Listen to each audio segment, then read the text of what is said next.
Welcome, my friend, to Next Level Change Success, a change conversation for leaders, project and change practitioners for today and tomorrow.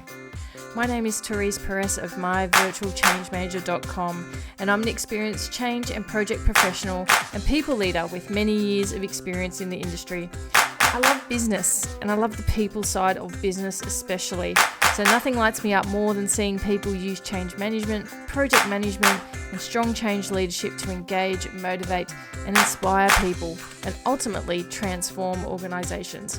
If you've heard about change management and have no idea of what it involves, then you're in the right place. If you know about change management, but you want to take your practices to the next level, then this is where you should be. I'm going to share the stories of my experiences, interview some fantastic people, and I'm going to explore all of the challenges and opportunities that you face in organisations right now. So please join me and let's go and have some fun. Hello, and welcome to this latest episode of Next Level Change Success. My name's Therese Perez, and I am recording on Tharawal country today. And I'd like to pay my respects to the traditional owners and custodians on the land on which I'm recording.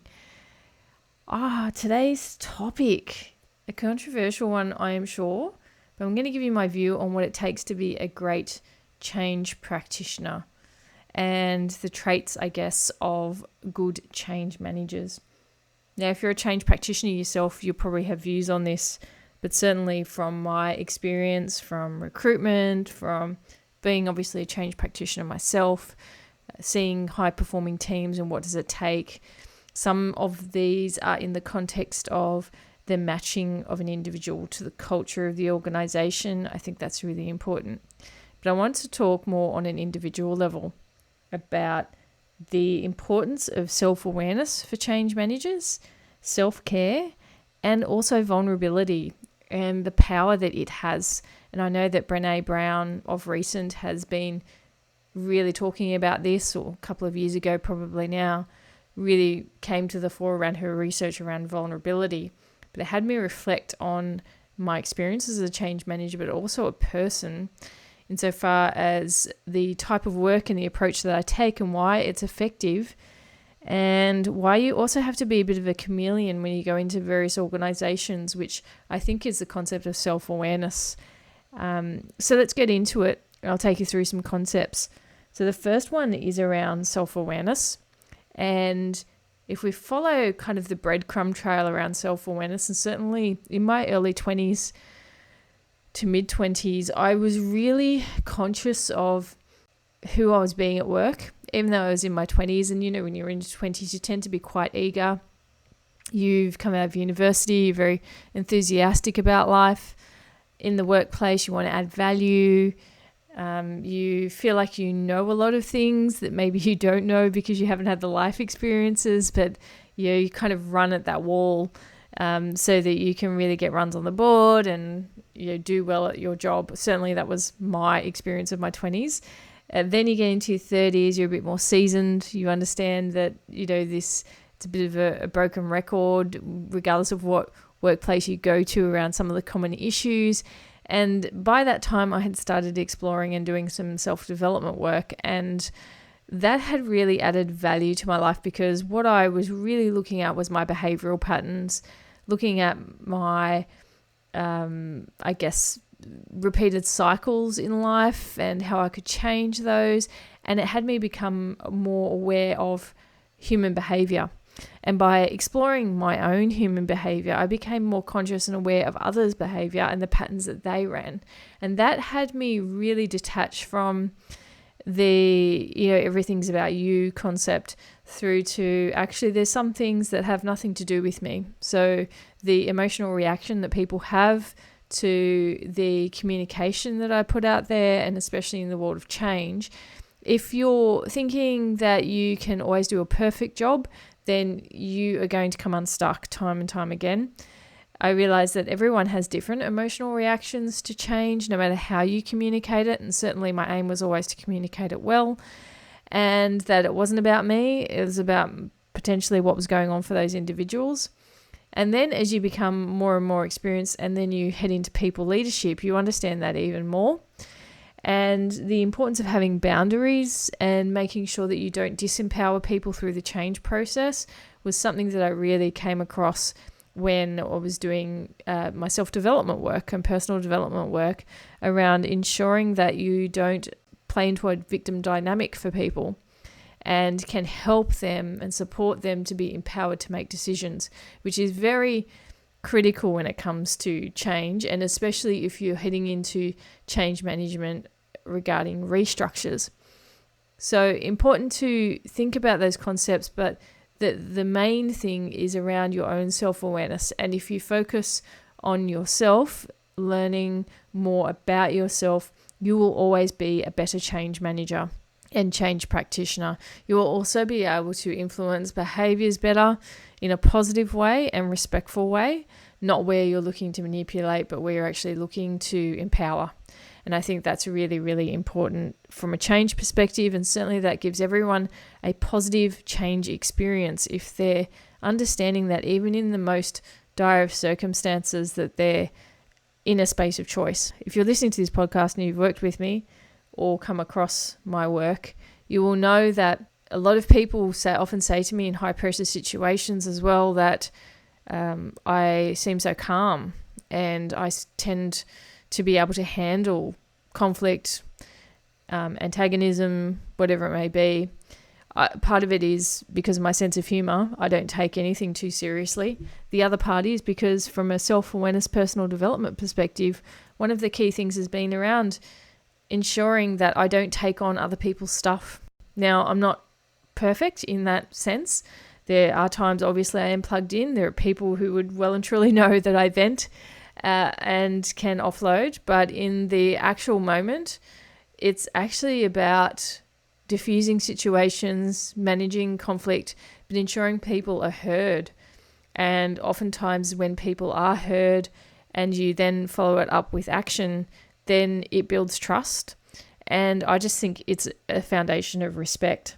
So once again, the ability to handle stress and stressful situations, be able to self-regulate from an emotional perspective is really important. And that comes through working on yourself. It's certainly really critical. And that's the whole concept of this. This is like, look in the mirror. And if there's something that is plugging you in emotionally, then it is exactly the space that you want to look at for yourself around what's going on for you in having such a strong emotional reaction to either something that someone said or a pattern that's coming up. And I'm pretty sure that that pattern may be present in your life in other areas. So really heading into that personal development area might make you feel a little bit uncomfortable. However, it's actually the key to change, being a good change practitioner. It is actually a key to being a great people leader. And also about lining your purpose up with what you do. I think that's really, really important as well. And certainly I have found that that has been the case for me when looking at the purpose of change management and working in change management, because of the people factor, because of the growth opportunity it gives to me and the ability to learn and grow regardless of who I come in contact with, whether people would perceive them to be negative or positive. I think you can learn from everyone. And so it is really important to see it as a bit of a life journey because we spend so much time at work. So when you're lining up, and I think a lot of change managers really get into change management because of their passion for people and for helping people and supporting people, yet it is important to empower people. And sometimes change managers become agony aunts or gossip hubs. I'm not into that at all. It is not where change management should be. It should be around ensuring that people are empowered, that people are connected, and that they learn and that they can handle and thrive in changing environments over time as they understand how to manage it better. And organizations benefit from the practice as well. So a couple of things for you to consider. The other thing to mention is around vulnerability. And the vulnerability piece, whilst Brené Brown has done a really great thing in highlighting it, it's had me reflect on times where I've really pushed vulnerability as a process or an approach. And at times, potentially, I have been too vulnerable. And my self-care in that hasn't been as great as it should be. And that has meant I've become more tired. I've got to the point of burnout. And therefore, vulnerability can be a little bit destructive in that sense if you don't have the self-care factor in play. Now, let's talk about vulnerability as a process. And I like to focus on feedback in this case and instance when it comes to being a good change practitioner. You really need to ensure that you're getting feedback from your stakeholders, that you're getting feedback from the team, that you're getting feedback and listening to all of the various people who are involved in change and subject matter experts, etc. Oftentimes you find, and I think in a hybrid working environment, this is even more important because you can't observe in the workplace behaviours that you typically would if you were all face-to-face and in the workplace together. So therefore, getting a really robust feedback system, it can scare people. It can have people feel exposed. I thrive on it. I welcome it, and I ask for feedback. And whether I accept the feedback or not, well, depends on my mood. Again, when I talk about self-awareness, if there's a theme that continues to crop up, then I am listening wholeheartedly so that I can improve, take a different approach, try something different and grow. I think that's really important. And from a change perspective, I am not sure how many people are putting together almost like a feedback survey, standardizing that to seek feedback from stakeholders. Oftentimes in organizations which can be a little bit passive in their feedback, people will be like, oh no, they're fine, they're doing a good job, that's fine. Well, that doesn't help the person. So it's around ensuring that there's some constructive feedback. And oftentimes there are little niggles, and you don't want those little niggles to become big issues. So by actually seeking the feedback on a regular basis, taking follow-up action, then seeing if that has shifted, you will see results change over time and higher engagement with stakeholders, but also a great learning experience and growth experience for yourself as a change manager. So putting together some formal feedback processes, really important, informal as well. Doing on-the-spot coaching, asking for on-the-spot feedback soon after like some key meetings is really important as well. And that vulnerability is that sense of, it's kind of a deep end, but if I'm asking for that, you feel exposed, and that is the concept of vulnerability. And it means that it's a great space to be in. Now, you do have to be cautious, because if you are finding someone who's being antagonistic or that there's some sort of big dynamic playing out between you both, I would caution on what you listen and the timing as well of getting feedback. I will always say that you should give permission and ask permission to provide feedback, and also be willing to accept if the person says, no, I'm really not in the space to receive this feedback. And I think you really need to respect that. As well as that, you also need to be in the space to ask for feedback and be willing to listen as well. So that's the aspect of vulnerability that I wanted to touch on today. The other key element to this is that foundation belief of learning, and knowing that you are never too experienced to learn. You never know it all when it comes to change management. Now, in my earlier years, I would say that change management in my earlier years wasn't around as a concept, but I still had a bit of arrogance about me in my 20s. I think it's probably necessary to help you survive and not take on too much in the 20s and not be too battered around a little bit as you go into the workforce. in your early 20s and then as you develop through. But it is really important to know that the more experienced people have had oftentimes a lot of really positive and negative experiences to grow and learn from. Correlation between age and learning, I think, is a myth. I think it's all about mindset. So it is important that when looking at vulnerability and the almost humility that you need to have to constantly learn when in the change space is also a key attribute of a great change person. Whenever I hear someone say, oh, I've done ProSci, I know change management, or I've done my change management course, so I know how to do change as a leader, and they're not a change practitioner who has to go in and transform organizations that are accountable for that, then as far as I'm concerned, that's great that you understand the world I live in. However, then don't be so arrogant to think that you know change in and out. It's a level of emotional intelligence and humility to know that actually you're always learning. And it's important as a change practitioner to always learn. And you'll see that through some of the content that I publish and then iterate on. And certainly in the last couple of years, because of the pandemic, the forced change, I mean, there's so much to learn from the last 2 years. There's so much to embrace, and there's so many trends to correlate around how people are feeling at this point in time, that it really does, once again, when I talk about self-awareness, it's around learning about yourself, understanding that you're part of a greater community and that all humans have common elements to ourselves, common drivers, and that there is a greater psychology that sits in organizations and in individuals that you can tap into as a result of both being vulnerable and as well as being self-aware and constantly self-reflecting to grow and having a growth mindset as such.